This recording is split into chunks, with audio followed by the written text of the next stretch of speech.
Quero cumprimentar a todos com a graça e com a paz de nosso Senhor. Quem recebe, diga amém. Amém. Louvado seja Deus. Na última quinta-feira, nós começamos um estudo bíblico sobre um personagem da Bíblia, um homem muito misterioso, que a Bíblia atribui vários nomes a eles, e um deles é o Anticristo. Um dos nomes é Anticristo. Então, nós começamos na última quinta-feira um estudo. E na última quinta-feira nós lemos o capítulo 7 de Daniel e o capítulo 13 de Apocalipse, e fizemos uma pequena exegese ali, uma pequena explicação daqueles versículos na medida em que nós estávamos lendo, e hoje nós vamos entrar propriamente no tema, porque só fizemos uma explicação breve daquilo que nós lemos, dos textos que fala da obra deste homem, este homem que nós vamos falar mais para frente também já está na terra há algum tempo, se preparando para assumir o seu lugar e desempenhar a sua obra.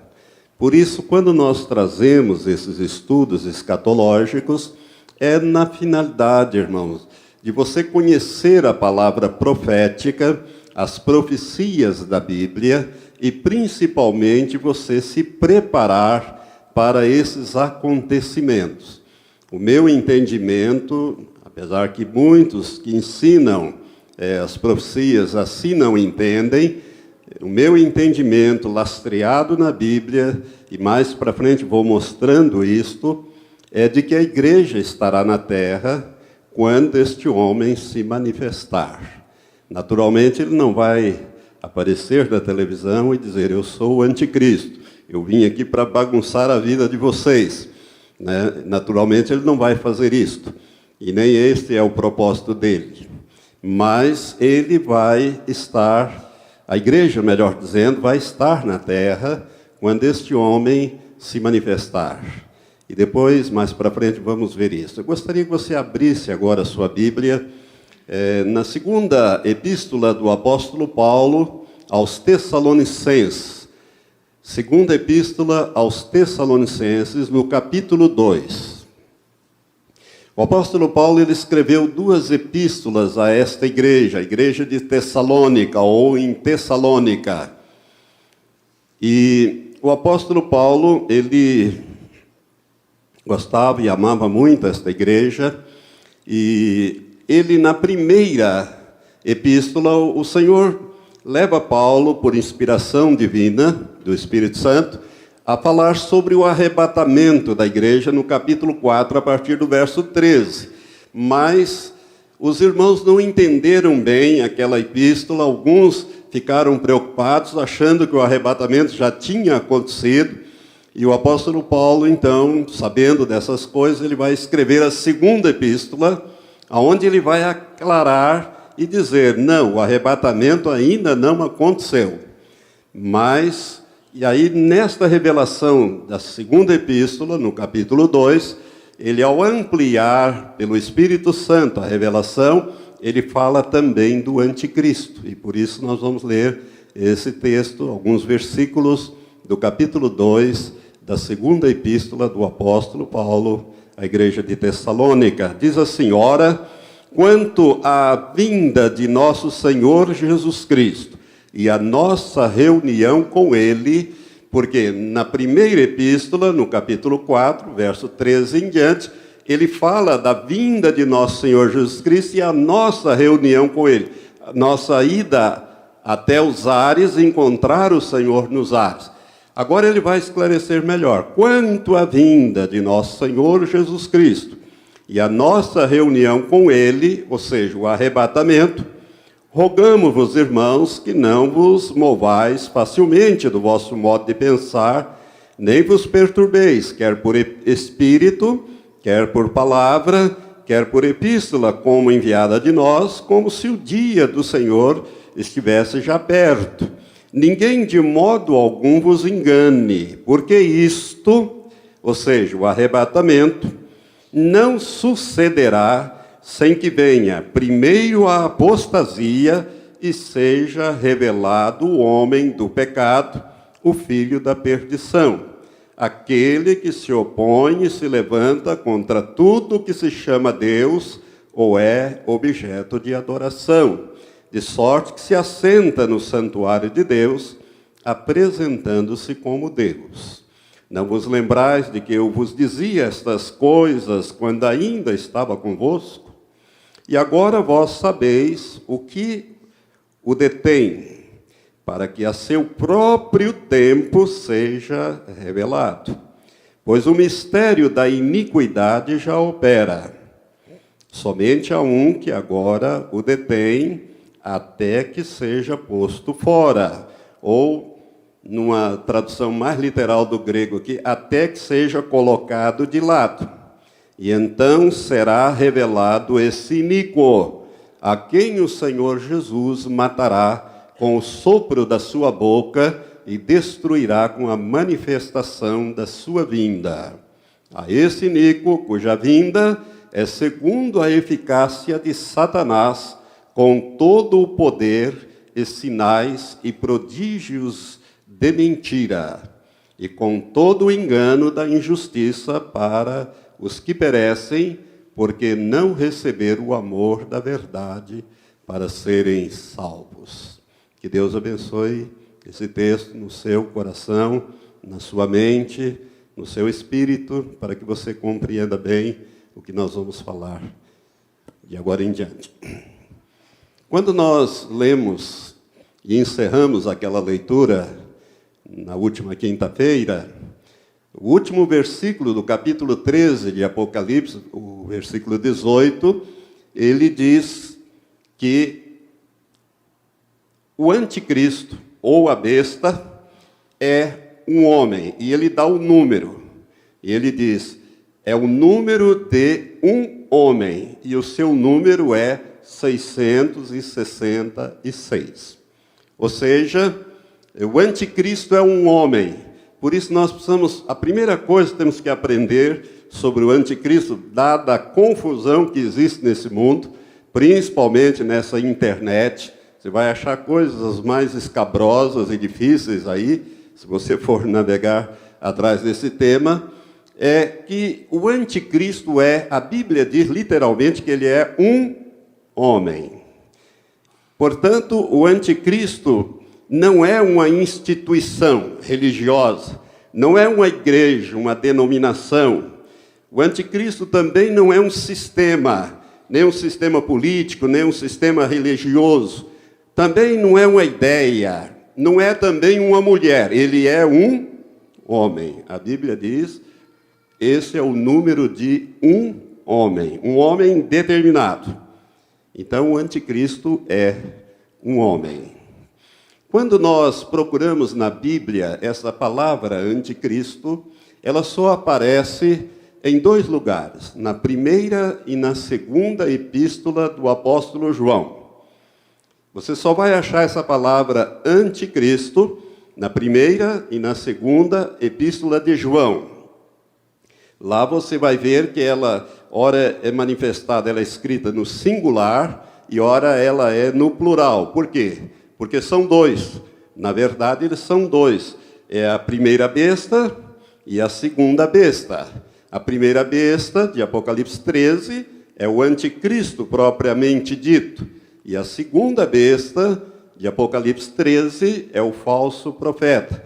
Ambos são chamados, nesses dois livros, ou nessas duas cartas que eu citei de João, de anticristo. E por que são chamados de anticristo?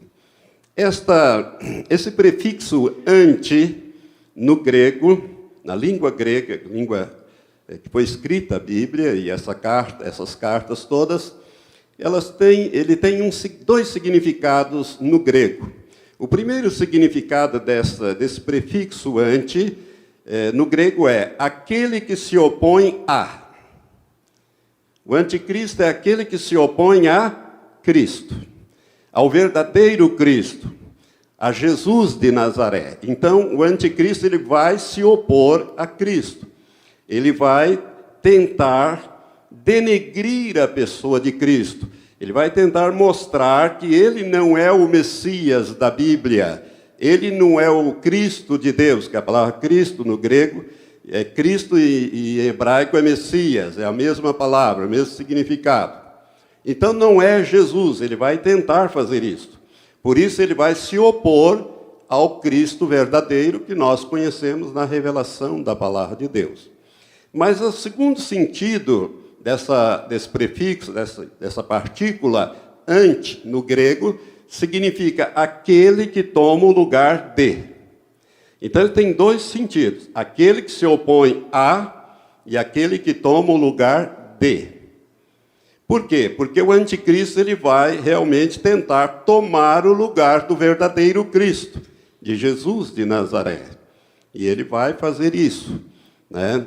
Uma vez Jesus disse assim, lá em João capítulo 6, verso 43, Jesus disse aos líderes religiosos, aos seus discípulos, às pessoas que estavam ouvindo, somente aos religiosos, aos judeus, ele disse, eu vim em nome de meu Pai, e vós não me recebestes.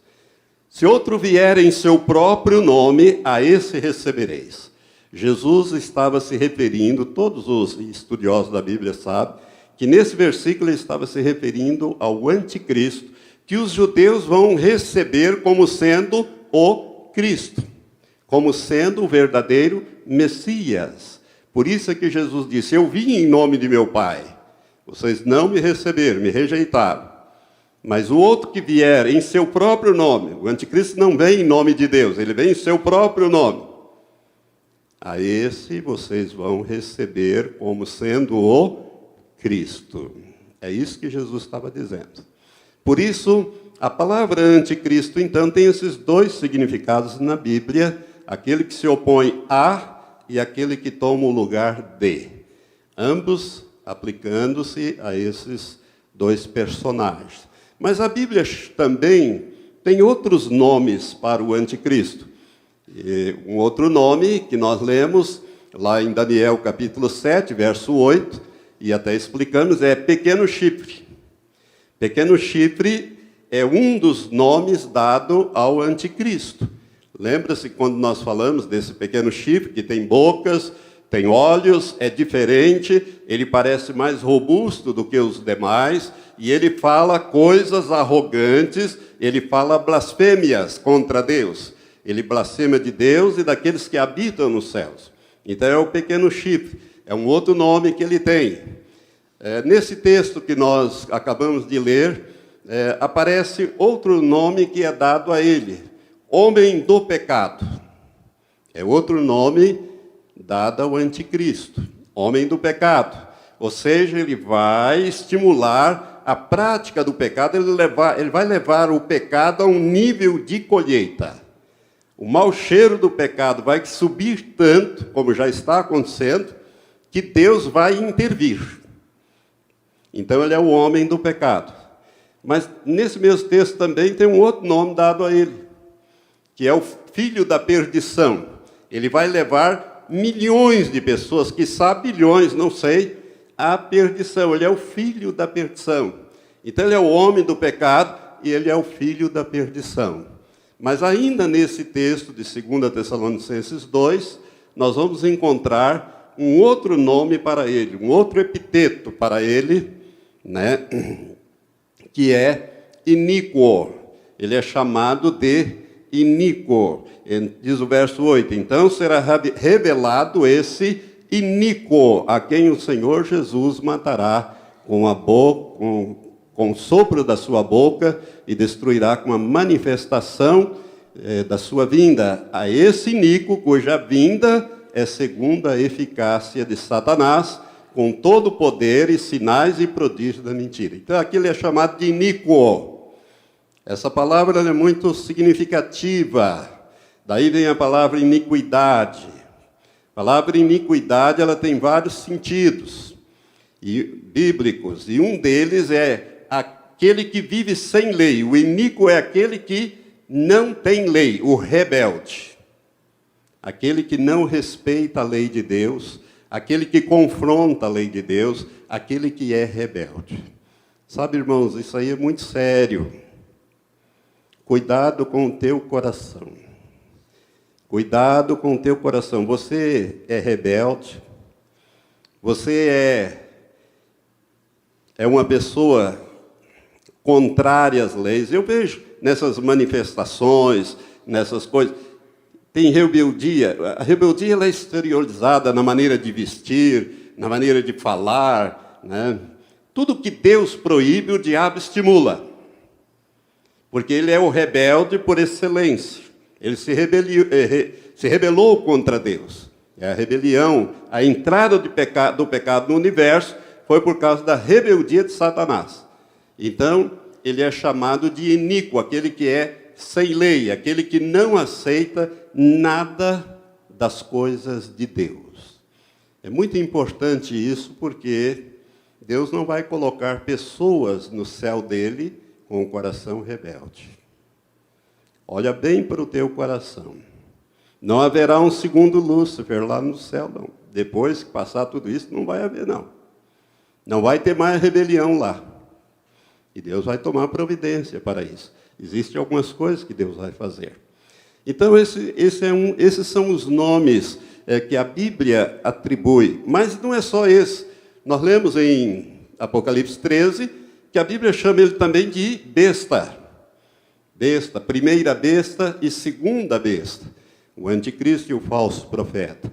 Aos olhos de Deus, ele é uma fera. Essa palavra besta, na língua grega, significa therion, que significa uma fera violenta, destrutiva.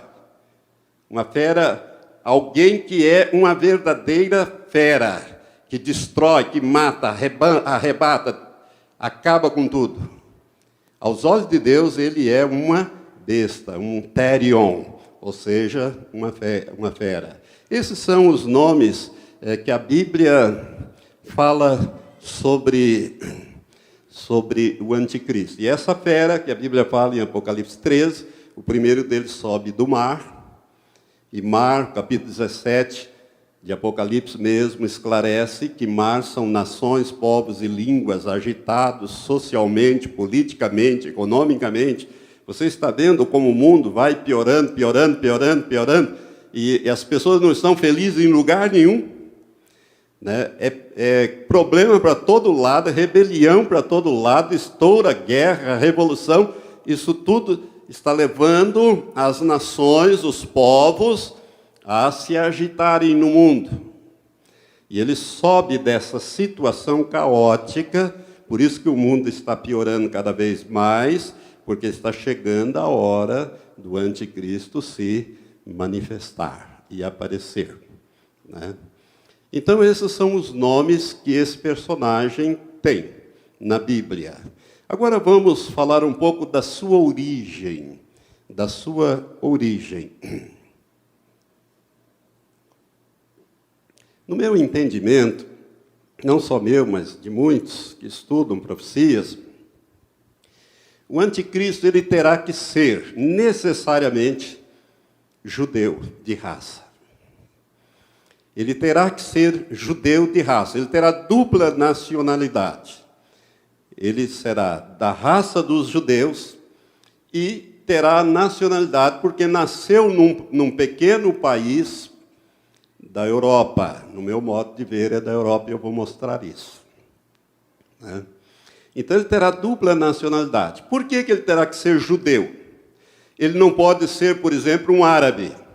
Alguns ensinam que o anticristo ele vem do Estado Islâmico, ele vem do islamismo. No meu modo de entender, a Bíblia não pode ser. Não é possível. Por quê? Porque o judeu jamais aceitará como Messias, como o Messias de Israel, alguém que não seja da raça deles. Porque a Bíblia diz, o Antigo Testamento deixa claro que ele vem, né, como se fosse o Messias. E os judeus vão fazer uma aliança com ele. E só farão isso porque ele é também de raça dos judeus. Então ele terá que ser um judeu de nascimento, ou melhor, de raça, de sangue, de origem, né? Mas terá nascido num país europeu, quem sabe um pequeno país na Europa. Irmãos, a primeira profecia que fala de uma maneira indireta sobre o anticristo está no primeiro livro da Bíblia, o livro de Gênesis. Abra lá comigo, no capítulo 49 do livro de Gênesis. Capítulo 49. Jacó, ele está chegando ao final da sua vida e está para morrer no leito de morte, e ele então manda chamar todos os seus 12 filhos. Você sabe que Jacó, ou Israel, é a mesma pessoa. Ele é que vai dar origem ao povo de Israel, né? O patriarca Jacó, que era filho de Isaac, que era filho de Abraão. Abraão gerou Isaac, Isaac gerou Jacó, e Jacó gerou esses 12 filhos que vão dar origem ao povo de Israel, que é o povo de Deus, o povo escolhido. Então, Jacó está no leito de morte, manda chamar os filhos, e um por um ele profetiza sobre esses filhos o que aquela tribo vai ser no futuro. É uma profecia tremenda, essa de Jacó. Ela vem até o milênio, né? Ele fala coisas que estão ligadas ao milênio. E diz o capítulo 49 assim, eu vou ler alguns versículos apenas. Depois chamou Jacó a seus filhos e disse: ajuntai-vos para que eu vos anuncie o que há de acontecer nos dias vindouros. Outras versões dizem, nos últimos dias. Preste atenção nesse detalhe. Ou seja, bem mais para frente. Ajuntai-vos e ouvi, filhos de Jacó, ouvi a Israel, vosso pai. E ele começa então a profetizar. A primeira profecia para o filho mais velho, Rúben, e ele fala a Rúben, né, o que aquela tribo vai fazer, como é que vai ser o desenvolvimento daquela tribo. E quando ele vai ali no capítulo 8, no verso 8, por exemplo, ele diz sobre Judá, ele profetiza sobre o patriarca Judá, da onde descende Jesus. E ele diz: Judá, a ti te louvarão os teus irmãos, a tua mão será sobre o pescoço dos teus inimigos. Diante de ti se prostrarão os filhos de teu pai. Ou seja, Judá vai governar. Judá vai governar. Diante de ti se prostrarão os demais patriarcas, ou seja, os filhos de teu pai. Vai ser da casa real. Por exemplo, Davi era da tribo de Judá, né? Davi nasceu em Belém de Judá, e ele era da tribo de Judá. A ti te louva, diz o verso 8, Judá é 9, Judá é um leãozinho, subiste à presa, meu filho. Ele se encurva e se deita como um leão e como a leoa, quem o despertará? O cetro não se arredará de Judá, nem o bastão de autoridade dentre os seus pés, até que venha aquele a quem pertence, e a ele obedecerão os povos. Algumas versões de Siló. A melhor tradução, em vez de Siló, é aquele a quem pertence. Ou seja, o cetro não se arredará de Judá, ou seja, o governo, nem o bastão de autoridade de dentre os seus pés, até que venha aquele a quem pertence, e a eles obedecerão os povos. A quem pertence o governo? Quem é que vai governar no milênio? Jesus. Jesus, ele é da tribo de Judá. Ele é originário da descendência de Davi, que era da tribo de Judá. Por isso ele é chamado Jesus, filho de Davi. Então, a ele obedecerão os povos. Quando? No milênio. Que hoje a turma não obedece, não. Mas no milênio vai ter que obedecer, porque Jesus vai governar essa terra com a igreja, com os anjos e com vara de ferro. Aí vai obedecer à força, mas vai. Então, quando Jesus implantar o reino de Deus aqui na terra. Portanto, ele vai profetizando sobre os seus filhos, mas não é essa profecia que me interessa.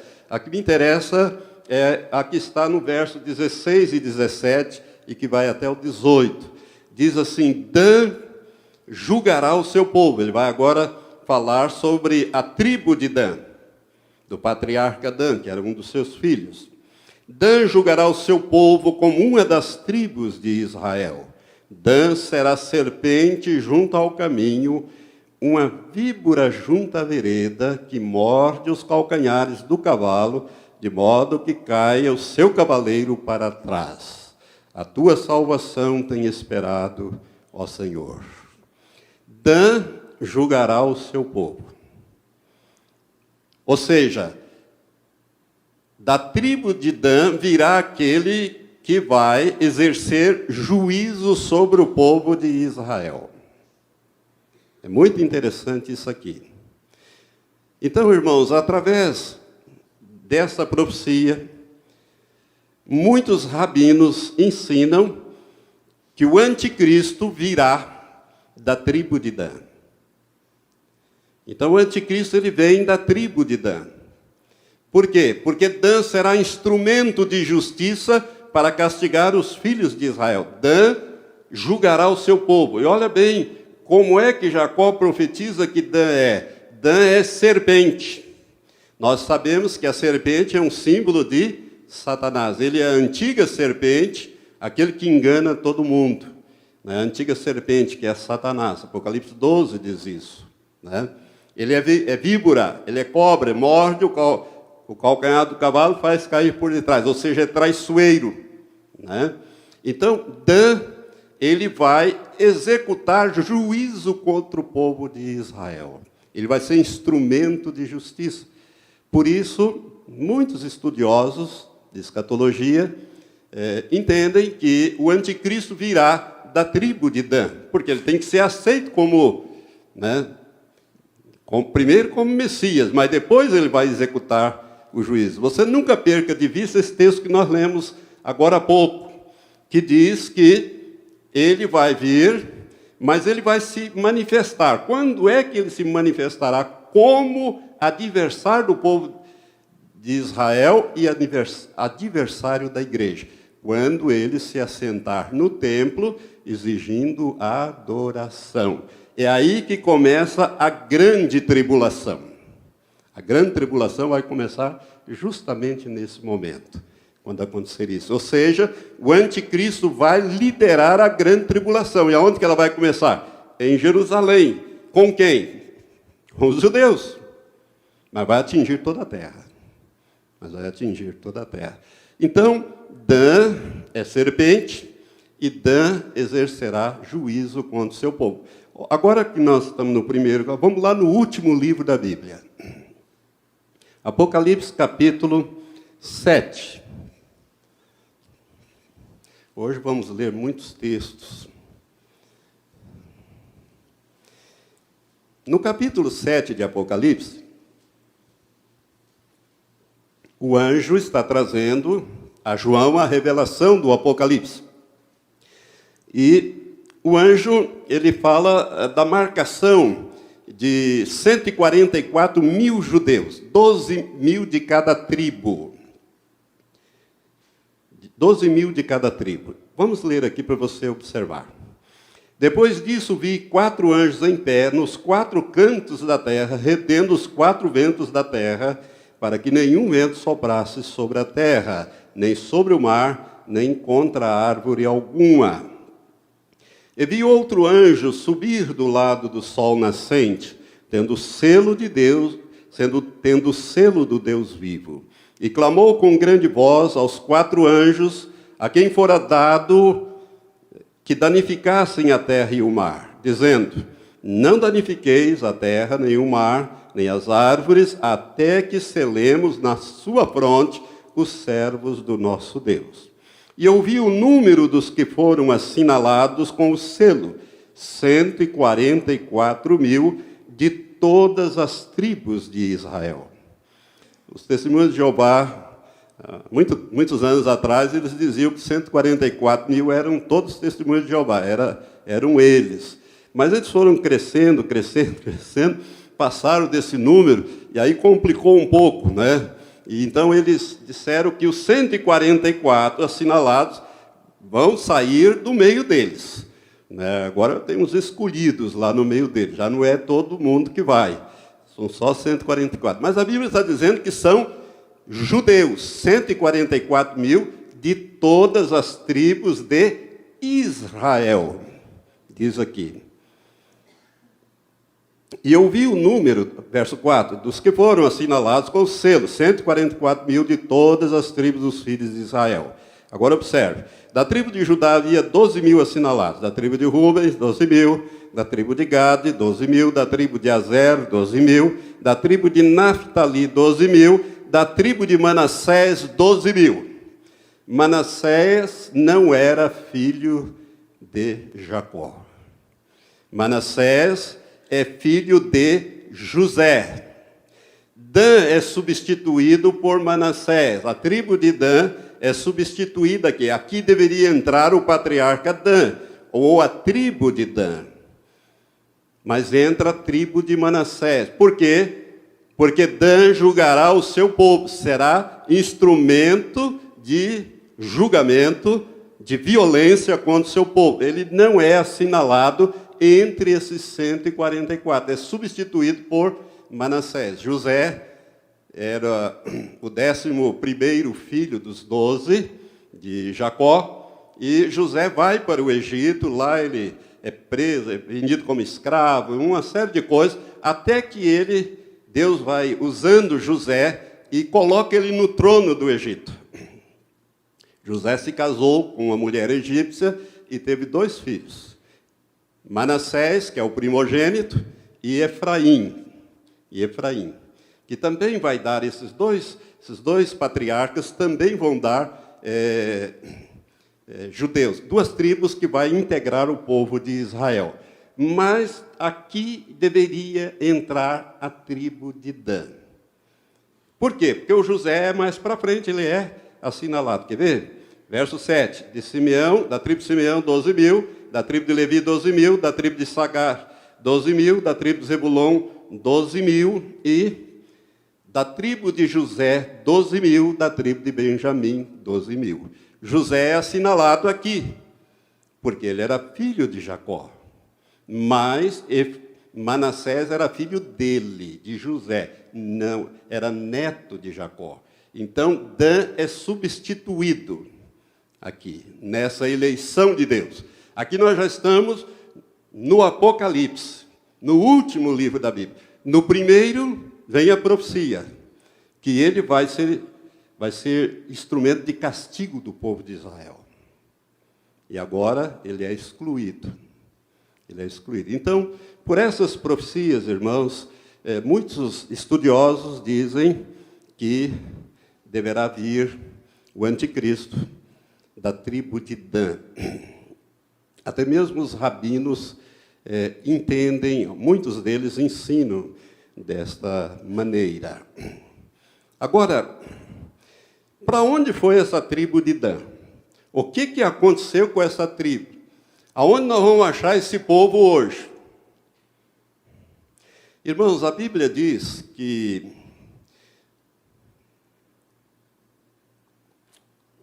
depois da morte de Salomão, no governo de Roboão, Deus tinha dito que ia dividir o reino em duas partes.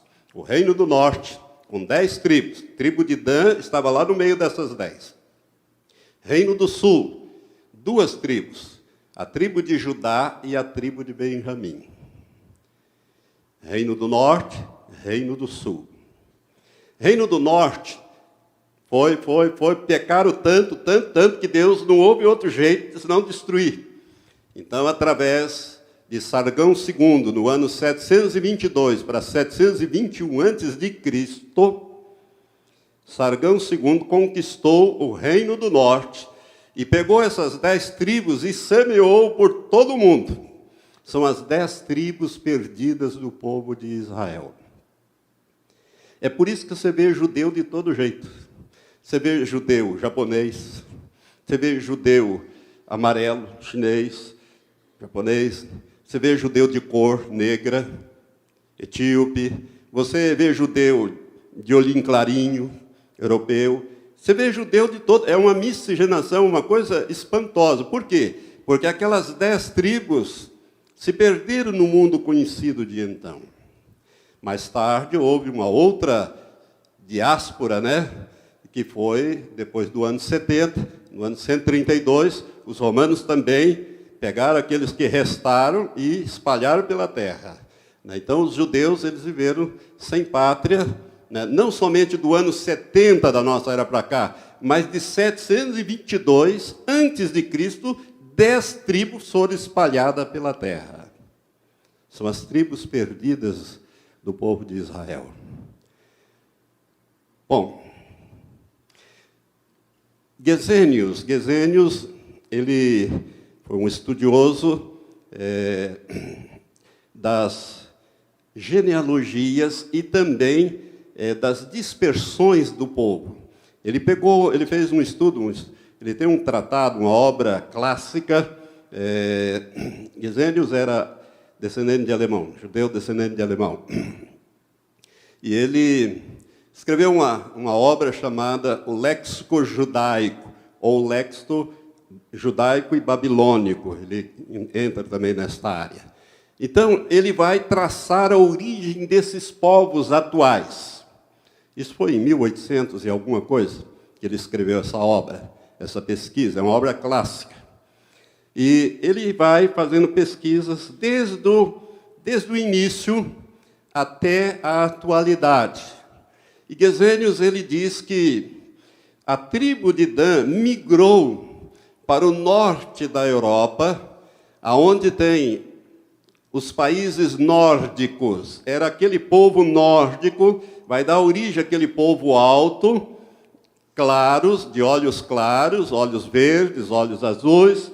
Os nórdicos, que dá origem a um povo mais recente conhecido como os vikings. Você já ouviu falar dos vikings, que foram grandes navegadores, né, os vikings. Os vikings, eles habitaram o norte da Europa, ali onde tem ali a Noruega, a Finlândia, a Islândia e a Dinamarca. Esses povos são chamados povos nórdicos. São homens altos, claros, fortes, que vão habitar esta região. Gesenius ele traça, desde essa dispersão das 10 tribos e leva, através de vários documentos, ele mostra e prova que esse povo migrou para lá. Esse povo seria os nórdicos, ou seja, a tribo de Dan foi habitar o norte da Europa. O norte da Europa. Bom, então, pastor, da onde que vem esse homem? De que país da Europa que ele veio? Porque eu já disse para os irmãos, nós vimos na última quinta-feira, que ele vem de um pequeno país da Europa, o antigo Império Romano. Todos esses países nórdicos fizeram parte do Império Romano. Agora, ele é um pequeno chifre que vem de um desses países. Irmãos, a Dinamarca é um país nórdico, e o nome da Dinamarca, em dinamarquês, e também em inglês é Denmark. O nome dela é Denmark, o nome do país, Denmark. Quando você vê um jogo da Dinamarca, você pode olhar atrás, está escrito Denmark. Que literalmente, em bom português, é a marca de Dan. A marca de Dan, Denmark. É o nome dela, da Dinamarca. E eu, quando estudei isso já faz tempo que eu estudei, agora eu tive que reestudar. Pegando uma enciclopédia dessas grandes, famosas, né? Barça, Mirador, Se você for numa enciclopédia dessa, for estudar a história da Dinamarca e a origem da Dinamarca, você vai ver que o fundador desse país era um tal de Dan. Mas perdeu-se, ficou-se na penumbra, não se sabe bem da onde veio esse Dan, mas ele é o fundador desse país. Por isso é que tem o nome de Danmark, ou a marca de Dan. Então, concluiu-se, muitos estudiosos concluíram que o anticristo, possivelmente, ele vem desse pequeno país, Dinamarca. Lembre-se que ele é um pequeno chifre. Ele é um pequeno chifre. E a Dinamarca, ela integra a comunidade europeia, a União Europeia, mas a Dinamarca, por exemplo, ela ficou fora de algumas coisas que vigoram na comunidade europeia. Será que o anticristo virá da Dinamarca? Irmãos, eu não sei. Eu estou traçando aqui, dando para você a possível origem deste homem, porque ele vem do antigo império. A Bíblia fala que ele vem, ele é o príncipe que há de vir, e ele vem desse quarto animal, que é o Império Romano, e ele vem ali como um pequeno chifre no meio de 10 daqueles países. Pequeno chifre significa pequeno poder, ou um pequeno país, uma pequena potência, um pequeno país. Mas ele é diferente. E ele vem, possivelmente, da tribo de Dan. E a tribo de Dan, segundo esse léxico hebraico, que traça a dispersão que vai dar origem, por exemplo, a esses povos, né? Você vai ver, por exemplo, eu já ensinei, se você... Aqui eu acho que faz muito tempo que eu não ensinei sobre Gog e Magog. A Rússia, por exemplo, descende de Meseque, né? Que era um neto de Noé. Então, ele pega desde o capítulo 10 de Gênesis e ele vai traçando desenhos nesse tratado, que é um livro bem volumoso, né, onde ele vai com as origens. E ele chega a afirmar que Dan foi que deu origem, Dan foi para esta região, onde existe a Dinamarca, Noruega, Finlândia, Islândia, são esses povos nórdicos do norte da Europa. Então, o anticristo, possivelmente, ele virá de um desses países ali. E a Dinamarca é forte candidata, porque se você pegar a origem, for numa enciclopédia, eles não sabem dizer esse místico nome de Dan, como é que apareceu na formação do povo de Israel. É uma lenda que Dan vai dar origem ao povo dinamarquês, ou este povo liderado por Dan vai dar origem, por isso que o nome do país é Danmark, em dinamarquês e também em inglês. Por isso, daí vem a marca de Dan, né? A marca de Dan. Ele vai sair dali, pastor? Não sei. Não sei. Mas é um pequeno país, e é na Europa. Não sei se é na Dinamarca, da Noruega, da Venezuela ele não vem, não. Do Brasil também não.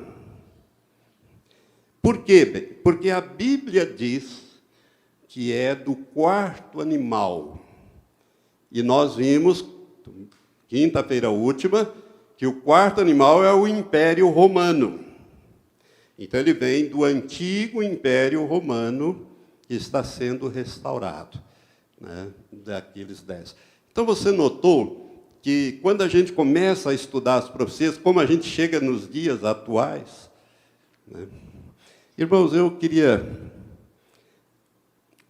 Agora já não vai dar mais tempo. Será que dá? Dá. Acho que 5 minutos eu posso fazer. Não, não vou fazer não, porque eu tenho que mostrar umas fotos para vocês, não vai dar tempo. Eu vou parar, é aqui mesmo. Eu disse, eu não sei se eu falei na última quinta-feira, mas eu tive um sonho, há muito tempo atrás, na verdade, há mais de 27 anos atrás, eu tive um sonho que é uma revelação. E o Senhor me mostrou este homem. E ele tem todas as características de um nórdico. De um nórdico. O Senhor me mostrou esse homem num sonho, de uma maneira muito clara, e o Espírito Santo me disse, naquele sonho, este é o anticristo. Não tenha medo dele, ele não pode te tocar. O Senhor me falou isso no sonho. Lembra que eu falei isso na última quinta-feira? Exatamente. Mas aí eu vou ter que contar, é um pouco longo, e eu descobri recentemente alguém muito parecido com ele na internet, e salvei essa fotografia e quero mostrar para os irmãos, pelo menos aquilo que me foi mostrado, para concluir esse segundo tópico, né, da origem do anticristo. Não só os seus nomes, os vários, o que significa esses nomes todos, mas também da origem dele. Então, na quinta-feira que vem, se Deus quiser, eu vou dar continuidade a partir dali. O que eu quero dizer para você, meu irmão, é que esse homem já está na terra. Pense um pouco. É um homem previsto no livro do Apocalipse para aparecer num determinado período, bem no fim da história do homem, quando Jesus estivesse para retornar, ele tem que aparecer, tem que realizar uma obra, porque Deus já disse que ele vai realizar esta obra e vai desaparecer da história do homem. Então é fascinante viver estes últimos dias. Por isso que eu sempre digo para os irmãos, nós somos a última geração. E quando eu falo nós, eu estou me incluindo também, porque eu já tenho 70 anos, eu sou da geração que viu a figueira brotar. Israel brotou novamente em 1948. E desde então ela vem lançando folhas, se fortalecendo. Por quê? Porque Deus tinha que tratar com o povo de Israel novamente. Aquela semana de anos proféticos, lá de Daniel, capítulo 9, ficou uma para trás, 69 se cumpriram, mas ficou uma para trás. Essa última começou o cumprimento em 14 de maio de 1948. E sobre essa geração, Jesus disse que não passaria sem que todas as coisas se cumprissem. E uma das coisas que precisa cumprir é a volta dele, para estabelecer o reino de Deus aqui na terra. Por isso que Jesus ensinou a oração do Pai Nosso, e na oração do Pai Nosso, o que ele disse que nós devíamos orar? Venha o teu reino. Venha o teu reino. Seja feita a tua vontade, aqui na terra, como ela é feita no céu. No céu, a vontade de Deus é plena, é feita totalmente. Não tem demônio lá para perturbar. Mas na terra, não. Na terra, a vontade que é feita aqui é do diabo, não é de Deus, não. Se fosse de Deus, a terra seria diferente. Eu já disse isso para os irmãos. Mas vai ser, porque Jesus vai governar essa terra. A Bíblia diz que do Senhor é a terra, a sua plenitude, o mundo e aqueles que nele habitam. Tudo pertence a Deus, foi Ele que criou. Irmão, irmã, você que nasceu de novo, nós pertencemos a Deus duplamente. Primeiro por direito de criação, que é Deus que nos criou. E depois por direito de redenção. Jesus nos resgatou das mãos do diabo. Nós duplamente pertencemos a Deus. Por isso que nós custamos muito caro. E Deus não nos divide com o diabo. Amém? Gostaria então de convidá-lo para a continuidade desse estudo. Esse estudo ainda vai longe, irmãos. Ele tem mais coisas, tem bastante coisa para falar sobre o anticristo. Esse personagem misterioso, mas que no nosso entendimento, ele já está na terra. Você foi abençoada nesta noite? Saiba, irmão, que o tempo do fim chegou. Então, prepara-te para te encontrares com o teu Deus. Você que chegou há pouco tempo nesta igreja, ou seja, você que veio para o reino de Deus há pouco tempo, aquilo que a irmã Gevanir falou, seja muito grato, porque Deus te chamou. Olha, te elegeu bem no finalzinho aí, tá pegando os últimos, né? E colocando antes do arrebatamento. Ele quer te dar a chance de você ser arrebatado. Amém? Levante as suas mãos para o céu. Senhor Deus, graças te damos, porque o estudo da tua palavra, especialmente das escrituras proféticas, ó Pai, aclaram a nossa mente, traz revelação ao nosso espírito, Senhor, e aquieta a nossa alma. Muito obrigado, meu Deus, pela palavra desta noite. Sabemos que não precisamos ter medo do anticristo. Ele não nos pode tocar, Senhor, porque nós temos maior do que ele, que é o Espírito do Deus vivo dentro de nós. E a Bíblia fala que maior é aquele que está em nós do que aquele que está no mundo, aleluia. E nós te louvamos, Senhor, porque o Senhor se dignou a habitar dentro de nós, para nos guiar em toda a verdade. Obrigado, Pai, por esta noite, pelo aprendizado da palavra. Abençoa aqueles, ó Pai, que estão nos ouvindo também pelo rádio, pela internet. Seja a tua graça e o teu favor sobre cada um deles, Pai. Assim nós oramos, agradecidos no nome de Jesus. Amém, meu Senhor. Amém. Graças a Deus.